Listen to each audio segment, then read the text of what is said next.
ભગવાનના વિવાહ થયા રૂકમણીજી સાથે. અને જો આજે કથાનો 7મો દિવસ છે અને 7મો દિવસ છે તો કોઈ પણ ક્ષણે તક્ષક આવી શકે એમ છે. પણ કથાના 7મા દિવસે શુકદેવજી મહારાજ પરીક્ષિતને ભગવાનના અલગ અલગ લગ્નોની કથા સંભળાવે છે. હવે જો કથાનો 7મો દિવસ, કોઈ પણ ક્ષણે તક્ષક આવી શકે એમ છે અને જેનું મૃત્યુ નિકટ હોય, તમે એને કોઈના લગ્નની સીડી બતાવો, એના જ લગ્નની સીડી બતાવો તો પણ જોવી ગમશે? હા કે ના તો પાડો. તો આપણને લાગે કે જ્યાં 7મો દિવસ કથાનો છે, કોઈ પણ ક્ષણે તક્ષક આવી શકે છે, કોઈ પણ ક્ષણે આવીને ડસી શકે છે, અને એવા સમયમાં ભગવાનના અલગ અલગ લગ્નોની કથા શુકદેવજી કેમ સંભળાવે છે? તો ગત 6 દિવસથી કથા સાંભળતા સાંભળતા શુકદેવજી મહારાજ જાણે છે કે પરીક્ષિતની એ અવસ્થા આવી ગઈ છે કે જ્યારે શુકદેવજી ભગવાનના લગ્નની કથા સંભળાવે છે તો પરીક્ષિતને સમજતા વાર નથી લાગતી કે આ કથા ભગવાનના લગ્નની નહીં પણ ભક્તની ભગવાનમાં લાગેલી લગ્નની કથા છે. અને લગ્ની કોને કહેવાય? જે એકવાર લાગી જાય પછી પાછી ન વળે. लगन तुमसे लगा बैठे जो होगा देखा जाएगा, तुम्हें अपना बना बैठे जो होगा देखा जाएगा. कभी दुनिया से डरते थे कि छुप छुप आह भरते थे, कभी दुनिया से डरते थे कि छुप छुप आह भरते थे, शर्म अब बेच खा बैठे जो होगा देखा जाएगा. અને એવી લગન કે જે લાગ્યા પછી બીજા કોઈ વિચાર ના આવે, એના થઈ ગયા એ ભરોસો જ્યારે આવી જાય ને પછી આ જગતની કોઈ ચિંતા યા જગતના કોઈ આકર્ષણ આપણને ખેંચી ન શકે. અને મન વિચલિત કેમ થાય છે? એના શરણે તો છીએ પણ એના થયા છીએ કે નથી થયા એમાં આપણને પોતાને કોન્ફિડન્સ બહુ સરસ.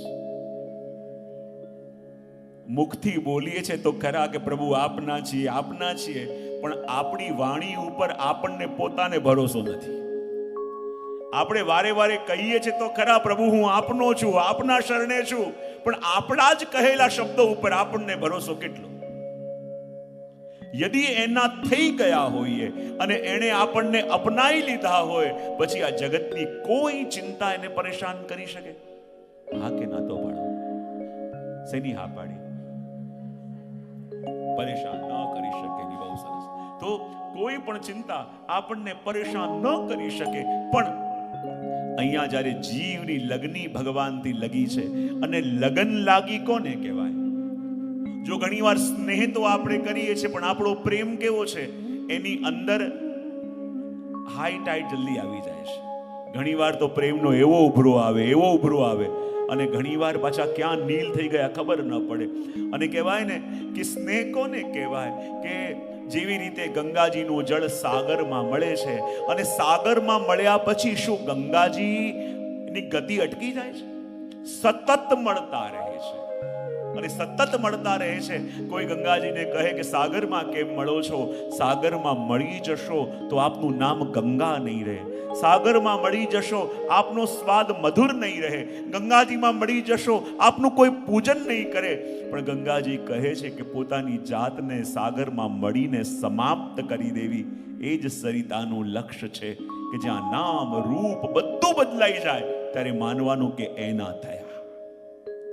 અને એટલા માટે અહીંયા શુકદેવજી મહારાજે પ્રભુના લગ્નોની કથા સંભળાવે છે અને કહે છે કે જ્યારે જ્યારે પણ લૌકિકમાં આપણા લગ્ન થાય તો કામ માથે ચડે, પણ જ્યારે ભગવાન સાથે લગ્ન થાય ને તો કામ પરેશાન ન કરે, એ આપણે અનુકૂળ બને. બોલે કેવી રીતે? જ્યારે ભગવાનના લગ્ન રૂકમણીજી સાથે થયા અને એમને જે પુત્ર થયા એમનું નામ પ્રદ્યુમ્નજી. શું? અને પ્રદ્યુમ્નજી કોણ છે? એ બીજા કોઈ નહીં, આ એ જ કામદેવ છે કે જે શિવજીને પરેશાન કરવા માટે ગયા અને શિવજીએ તૃતીય નેત્ર ખોલીને કામદેવને બાળી દીધો. શરીર બળી ગયું, અનંગ થયો. અને રડતા રડતા રતી ગયા કે મારા પતિને પુનર્જીવિત કરો. ત્યારે શિવજીએ કહ્યું, હમણાં તો નહીં, પણ જ્યારે યદુવંશમાં ભગવાન પ્રગટશે અને એમના ત્યાં એ પુત્ર રૂપે કામદેવ પ્રગટશે, તો ભગવાનને ત્યાં જે પુત્રનો જન્મ થયો એ પ્રદ્યુમ્નજી કોણ છે? એ સ્વયં કામદેવ છે. કોણ છે? અને કામ શબ્દ જ્યારે આવે તો કામ એટલે શું? મનમાં જાગેલી પ્રત્યેક ઈચ્છા, એનો સમાવેશ આ કામ પુરુષાર્થમાં થઈ જાય છે. અને પ્રદ્યુમ્નજી જો ભગવાનના પુત્ર બન્યા, હવે પુત્ર બનીને આવ્યા તો પછી અનુકૂળ રહે કે ના રહે? હા કે ના તો પાડો. યદિ અન્ય જગ્યાએ લગ્ન થાય તો તામ માથે ચડે, પણ જ્યારે ભગવાન સાથે થાય ત્યારે એ આધીન બનીને આવે. અને આધીન બનીને કામદેવ આવે તો જો આ 10મા સ્કંદની અંદર 2 પ્રકારની કામની ચર્ચા છે. અને કામ એટલે શું? મનમાં જાગેલી ઈચ્છા. કામ એટલે શું? અને મનમાં જાગેલી ઈચ્છાઓ 2 પ્રકારની હોય છે. કેટલા પ્રકારની? એક ધર્મ સંમત, એટલે જે આપણને પ્રભુ પાસે લઈ જાય, અને બીજી ધર્મ વિરુદ્ધ, જે આપણને ભગવાનથી દૂર લઈ જાય. કેટલા પ્રકારની ઈચ્છાઓ છે? કયા કયા પ્રકારની? પહેલી ધર્મ સંમત, જે ભગવાન પાસે લઈ જાય, અને બીજી જે ભગવાનથી વિરુદ્ધ લઈ જાય. અને આ દુનિયામાં વ્યક્તિ જે પણ કંઈ છે, સફળ છે કે અસફળ છે, સુખી છે કે દુખી છે, એને લાઈફમાં સિલેક્ટ કરેલા ઓપ્શનને આધારે છે. જો આપણે એમ માનીએ ને કે લાઈફ આપણને ખાલી એક જ ઓપ્શન આપે તો કેટલું સરળ થઈ જાય કે આ જ કરવાનું છે, પણ લાઈફમાં ક્યારે પણ એવું થવાનું નથી. હંમેશા મલ્ટિપલ ઓપ્શન્સ આવશે. અને જીવનમાં સામે આવેલા ઓપ્શનમાંથી આપણે કયું ઓપ્શન સિલેક્ટ કરીએ છીએ, જીવનમાં જે પણ કંઈ આપણે છીએ ને, એ સિલેક્ટ કરેલા ઓપ્શનને આધારે છીએ. યદિ સફળ છીએ તો પણ લાઈફમાં સિલેક્ટ કરેલા ઓપ્શનને આધારે, યદિ અસફળ છીએ તોય પણ લાઈફમાં સિલેક્ટ કરેલા ઓપ્શનને. એટલે હું ઘણી વાર કહું ને કે life is between B and D. શું કહ્યું? Life is between B and D. B means birth, D means death. પણ આ બંનેની વચ્ચે એક લેટર આવે છે. બોલે કયો? સી. અને સી એટલે શું? સી એટલે choices. Life is a matter of choices. આ લાઈફમાં તમે શું ચૂઝ કરો છો એને આધારે આપણું જીવન નક્કી થાય છે. તો અહીંયા 2 પ્રકારની કામનાઓ જીવનમાં હંમેશા આપણી સાથે આવશે, પણ એમાંથી તમે શેને સિલેક્ટ કરો છો એને આધારે આપણી ગતિ થાય. જો તમે કથા માટે અહીંયા નીકળતા હતા તો તમારી સામે બીજા ઘણા ઓપ્શન હતા કે નહીં? કોઈનો ફોન આવ્યો હતો કે ચાલ આપણે ત્યાં સિનેમા જોવા જઈએ, કોઈનો ફોન આવ્યો હશે કે સગા સંબંધીને ત્યાં જવાનું છે, કોઈ બોલાવા આવ્યું હશે, કોઈ તમારો ફેવરેટ પ્રોગ્રામ ટીવીમાં આવતો હશે, તમારી કોઈ ફેવરેટ મેચે આવતી હશે. બધા ઓપ્શન હતા, પણ તમે સિલેક્ટ શું કર્યું? તો આજે કથામાં છો તો શું ચૂઝ આપણે કરીએ છીએ, કયો ઓપ્શન આપણે સિલેક્ટ કરીએ છીએ, એને આધારે આપણને ગતિ મળે છે. ચાઇનીઝ કહાની એવી કંઈક છે, જ્યારે એક દાદી એના બાળકને કહે છે કે જો બેટા, દરેક મનુષ્યની અંદર 2 વુલ્ફ છે, અને એ 2 વુલ્ફ સતત એકબીજા સાથે લડી રહ્યા છે. અચ્છા છોકરા, કો કયા 2 વુલ્ફ છે? બોલે એક વુલ્ફ છે પ્રેમનો, ભક્તિનો, ભાવનો, વિશ્વાસનો, અને બીજો વુલ્ફ છે અહંકારનો, ક્રોધનો, રાગનો, દ્વેષનો. અને એ 2 વુલ્ફ સતત આપણા દરેક મનુષ્યની અંદર લડી રહ્યા છે. ત્યારે પેલા છોકરાએ કહ્યું, દાદી તે બંને વુલ્ફમાંથી જીતે છે કોણ? ત્યારે દાદીએ કહ્યું, જે વુલ્ફને જે જોઈએ છે એ ફીડ કરીને જેને સ્ટ્રોંગ બનાવીએ એ જીતે છે. સમજમાં આવ્યો? 2 વુલ્ફ અંદર સતત લડી રહ્યા છે. એક કયો છે? ક્રોધનો, અહંકારનો, અવિશ્વાસનો. બીજો છે પ્રેમનો, ભાવનો, ભક્તિનો. અને આ બંને લડે છે તો બંનેમાંથી કયું વુલ્ફ જીતે? જેને આપણે સ્ટ્રોંગ બનાવીએ છીએ.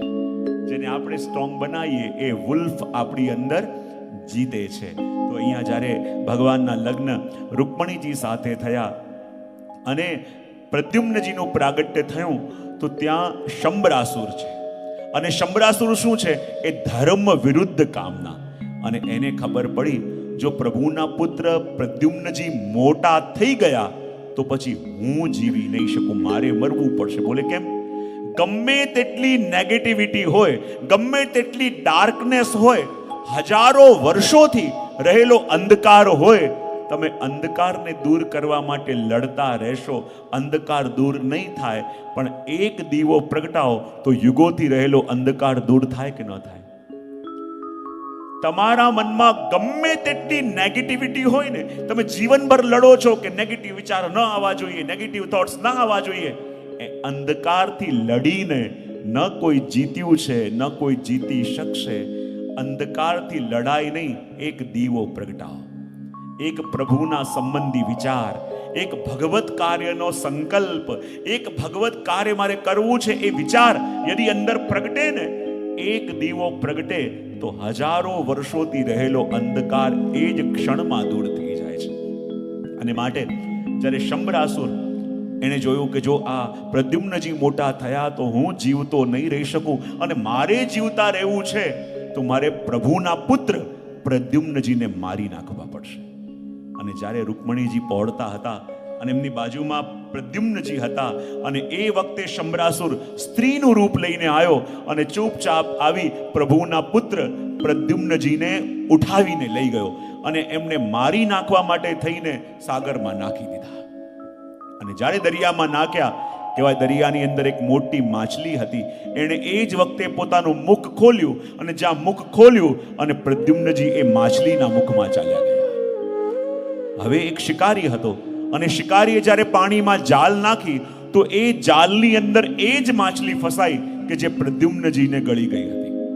હવે જ્યારે એ જાળ ખેંચી અને આટલી મોટી માછલી નીકળી, એ વિચાર કરવા લાગ્યા, અરે આટલા વર્ષોથી શિકાર કરું છું, આટલી મોટી માછલી ક્યારેય પણ મારા જાળમાં નથી આવી, અને પહેલી વાર આવી છે તો એનો ઉપયોગ બીજે ક્યાંય કરું, બજારમાં વેચવા જવું, એના કરતાં આપણા જે રાજા છે ને એ શંભરાસુરને ભેટમાં આપું.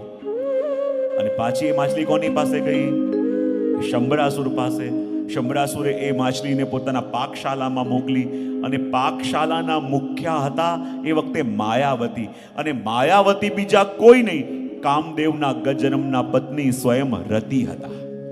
અને જ્યારે એણે મછલીને કાપ્યું, અંદરથી એક બાળક નીકળ્યું. અને જ્યાં એ બાળકને જોયું, અને માયાવતીના મનમાં આવવા લાગ્યું કે આ બાળકને જોઈને એવા ભાવ મારા મનમાં જાગે છે કે જાણે આ બાળક સાથે મારે બહુ જૂનો સંબંધ છે. અને ત્યારે નારદજી આવીને બતાવ્યું કે આ બાળક બીજો કોઈ નહીં, તારા ગત જન્મના પતિ સ્વયં કામદેવ છે. અને માયાવતી એમને મોટા કરવા લાગી, અનેક પ્રકારની વિદ્યાઓ શીખવાડી, અને એમ કહેવાય છે કે થોડા સમયમાં પ્રદ્યુમ્નજી મોટા થઈ ગયા. આપણને લાગે આ કેવું કહેવાય, થોડા સમયમાં કોઈ બાળક મોટું કેવી રીતે થઈ જાય? તો કહેવાય પ્રદ્યુમ્નજી કોણ છે? બોલે કામ. કોણ છે?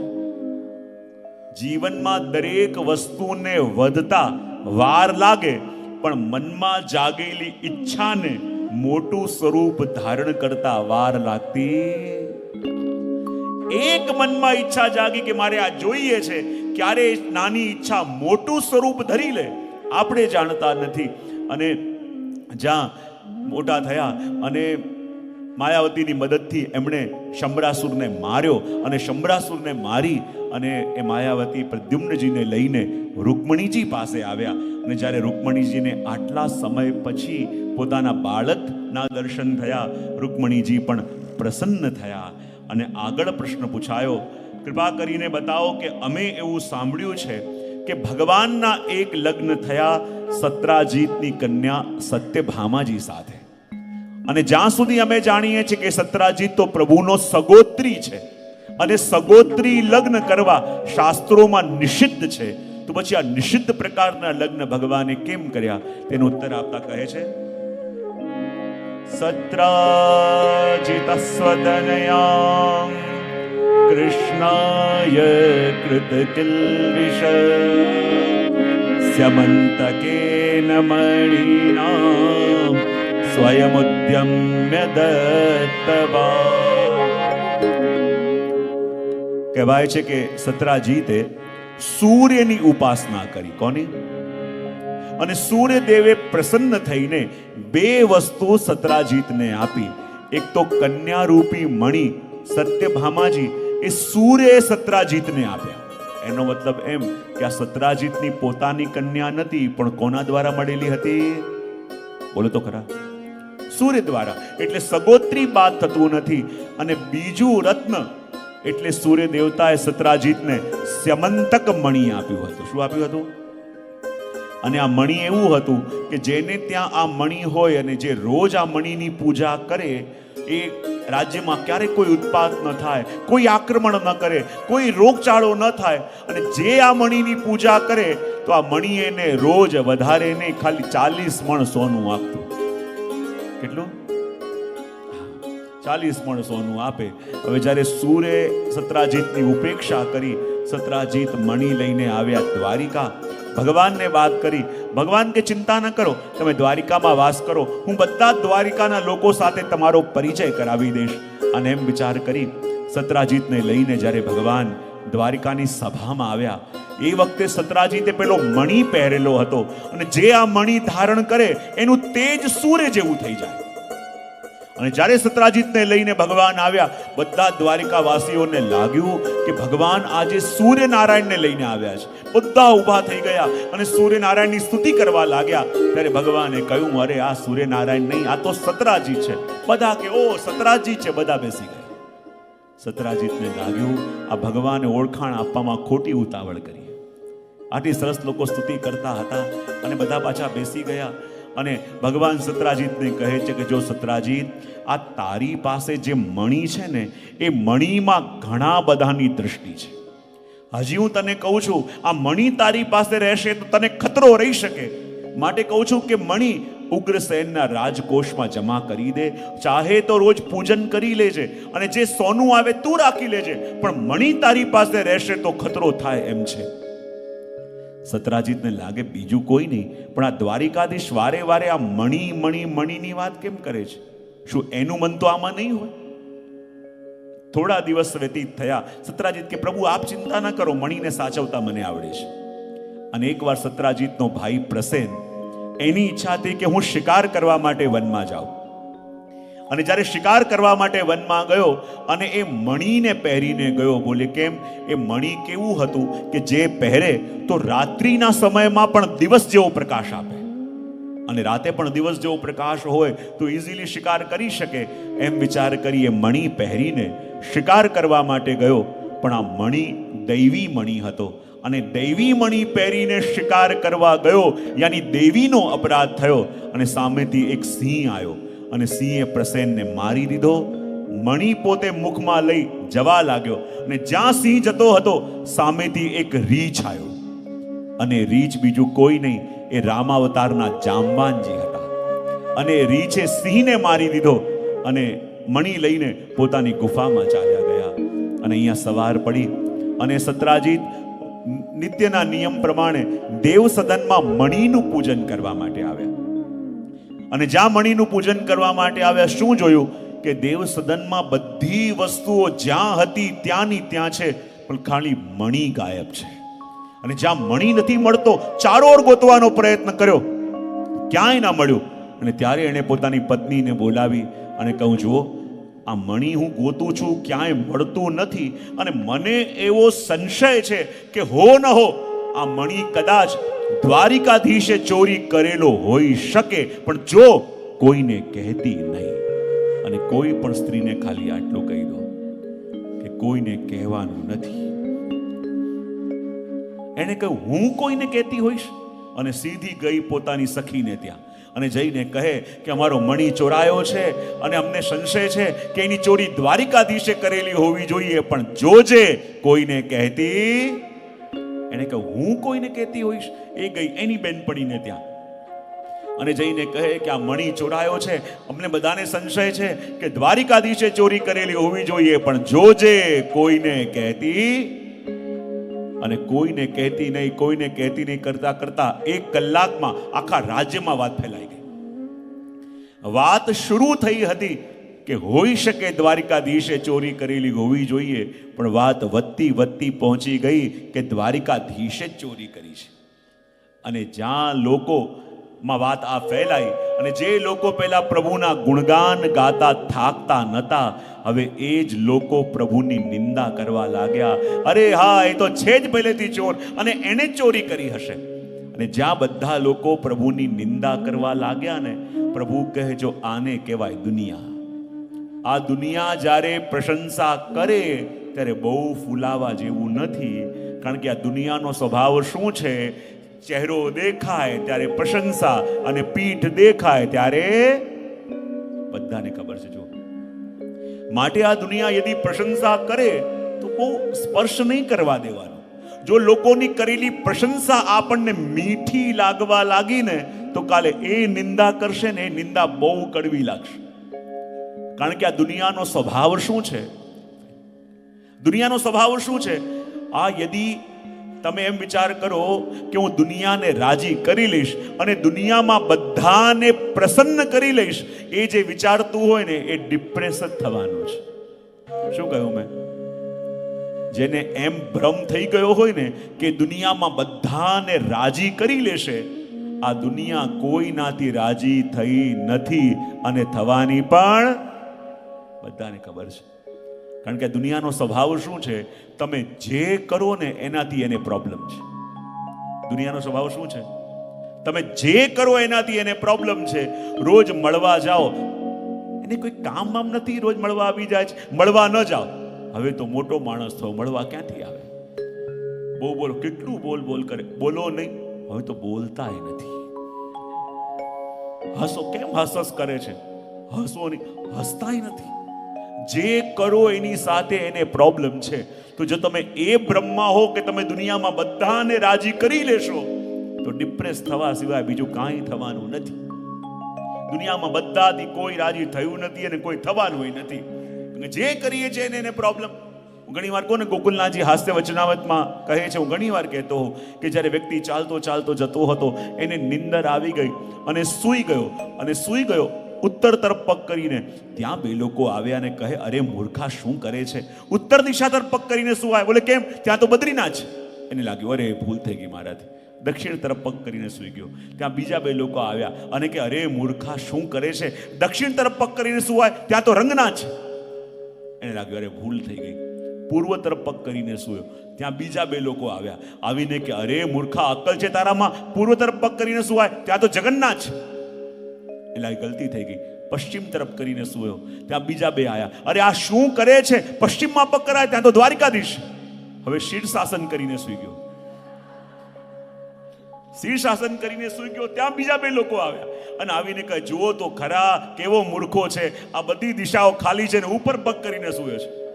આખી રાત બિચારા ઊભા કાઢી. આ દુનિયાનું માનીને જો જીવવા જાઓ અને દુનિયાના કોમેન્ટ સાંભળીને જો તમે જીવવાનો પ્રયત્ન કર્યો ને તો આ દુનિયા કોઈ ના જીવા દે. આ દુનિયાની અંદર કોઈ પણ રીતે તમે જાઓ ને, આ દુનિયા તમને જીવવા ન દે. કારણ કે દુનિયાનો સ્વભાવ શું છે? હજાર સારું હોય એમાં નજર ન જાય, ક્યાં ચૂકે છે એ ગોતવા માટે દુનિયા બેઠી હોય. એક વક્તા હતા, પોતાની પાછળ મોટો સફેદ પડદો લગાવતા અને એમાં એક બ્લેક ડોટ પણ રાખતા. પછી બધાને પૂછતા, મારી પાછળ શું દેખાય છે? ત્યારે બધા કહેતા, પેલું બ્લેક ડોટ દેખાય છે. ત્યારે હસીને કહેતા, આટલો મોટો સફેદ પડદો કોઈને દેખાતો નથી, બ્લેક ડોટ દેખાય છે. બોલે કેમ? કારણ કે જે આપણી અંદર હોય આપણે એ જ બહાર ગોતતા રહીએ છીએ. જે વસ્તુ આપણી અંદર હોય ને એ આપણે સિમિલર વસ્તુ બહાર ગોતીએ. માણસનો સ્વભાવ શું છે? સિમિલારિટી ગોતવાનો. તો જ્યારે આપણી અંદર ગુણો જાગવા લાગે તો આપણે ગુણોની પ્રશંસા કરીએ, ભલે ગમે તેવો માણસ કેમ ના છે, પણ આ ગુણ એની અંદર બહુ સારો છે. અને જ્યારે દોષો ભરેલા હોય ને તો 1000 ગુણવાળો વ્યક્તિ હોય ને એની અંદર પણ કોઈક દોષ ગોતી લઈએ. અને એટલા માટે ભગવાન કહે કે જ્યારે આ દુનિયા નિંદા કરે તો બહુ ચિંતા કરવા જેવી નથી, કારણ કે આ દુનિયાએ મને પણ મૂક્યો, આ દુનિયાએ ભગવાનને પણ નથી મૂક્યા. કારણ કે માણસનો સ્વભાવ છે, માણસ એના માટે બન્યો છે, એને નિંદા સિવાય બીજું કંઈ ફાવતું નથી. કારણ કે હરેક વ્યક્તિના લેવલ હોય. એક વ્યક્તિનો લેવલ એ છે કે જે ભગવત ચર્ચા કરે છે, બીજો એ છે પોતાના આત્મા ઉદ્ધારની ચર્ચા કરે છે, અને ત્રીજો એ છે જે જગતની આગી પાછી કરે છે. એક જ જીવનના ટ્રેનમાં ફર્સ્ટ ક્લાસ પણ હોય, સેકન્ડ ક્લાસ પણ હોય અને જનરલ બોગી પણ હોય. તો જે પ્રભુની ચર્ચામાં વ્યસ્ત છે માનો ફર્સ્ટ ક્લાસ વાળા છે, જે પોતાના આત્મ ઉદ્ધાર વાળા છે, માનો સેકન્ડ ક્લાસમાં છે, અને જે કામની ચર્ચામાં લાગેલા છે બધા જનરલ બોગી, ટિકિટ વિનાના, ઇલીગલ. ક્યારે ટીસી આવીને પકડે કઈ ભરોસો.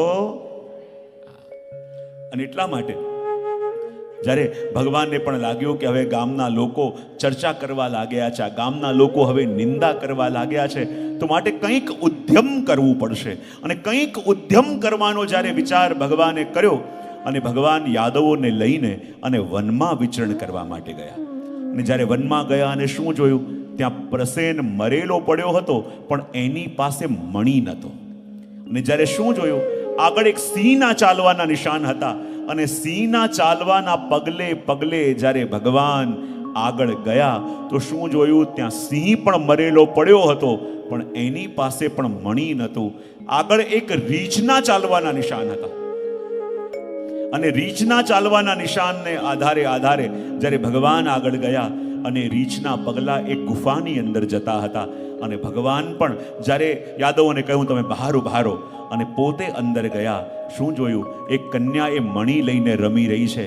અને જ્યાં ભગવાનને આવેલા જોયા, કન્યા ભયભીત થઈ ગઈ, ચીસો પાડવા લાગી, અને જામવાનજીને એમ લાગ્યું કે મારી ગુફામાં કોઈ આક્રમણ કર્યું છે. અને એ વખતે જામવાનજી એ જાણી ન શક્યા કે આજે મારા ગુફામાં જે પધાર્યા છે એ કોઈ નહીં, મારા સ્વામી સ્વયં રામ જ છે. જાણી ન શક્યા, અને એમણે દ્વારિકાધીશની ઉપર હુમલો કર્યો.